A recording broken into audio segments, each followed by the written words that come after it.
Azыр эми бала чакабыз менен мал алуубуз менен биз туугандыкка батпайбыз да өкө.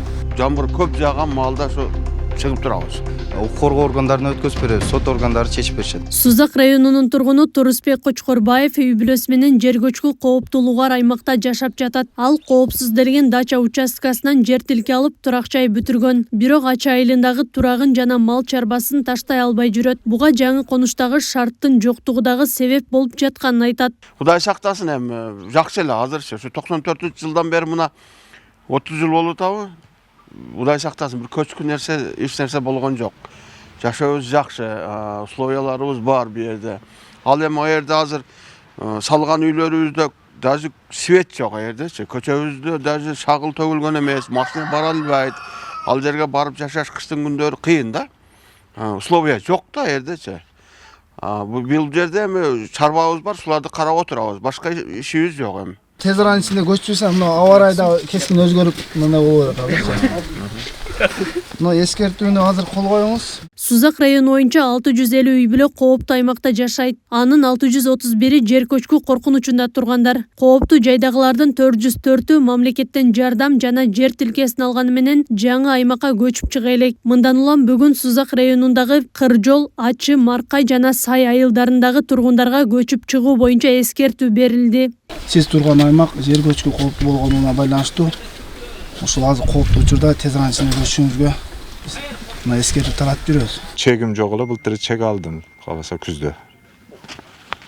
Эми Кудай кааласа мына жаздан аракет кылып көчүп чыгып жай кылышка аракет кылабыз. Чекти бергенден кийин чекте условия түзүп беришет да. Хотя бы жол, свет, суу. Эң негизги нерсе да.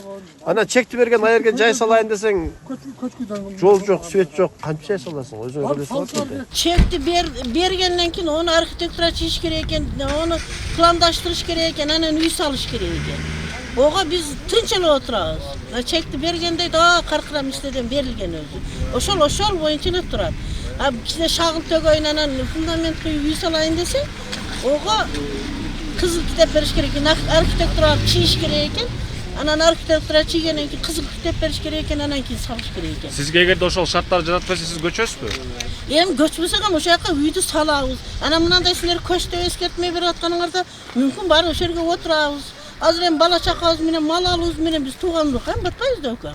Барпы айыл өкмөтү тарабынан турак жай алты сөттен турак жайларына буйрук токтомдору колдоруна берилген.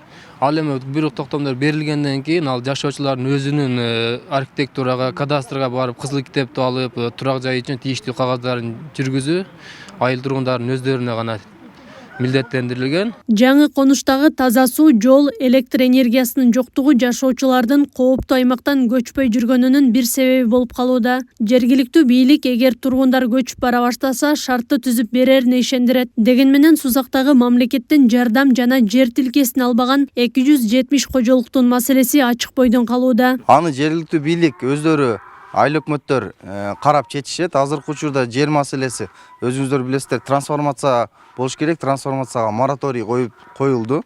Эми биз баягы ипотека сунуштайбызбы буларды, же болбосо жерлер трансформация мораторий алынгандан кийин жер бөлүнүп береби? Азыркы учурда булар биринчи кезекте турушат. Жалал Абад облусу боюнча 1020 кооптуу аймак бар. Белгилей кетсек, бүгүн түшүндүрүү иштери жүргүзүлгөн Кыржол айылында 2015-жылы жер көчкү катталып 5 үйдү басып калган. Кырсыктан 6 жаран каза тапкан. Кооптуу аймакта жашаган жарандарды көчүрүп чыгаруу боюнча облустук ЭУ комиссиясына жарандык коргонуу кызматтарына тапшырмалар коюлду.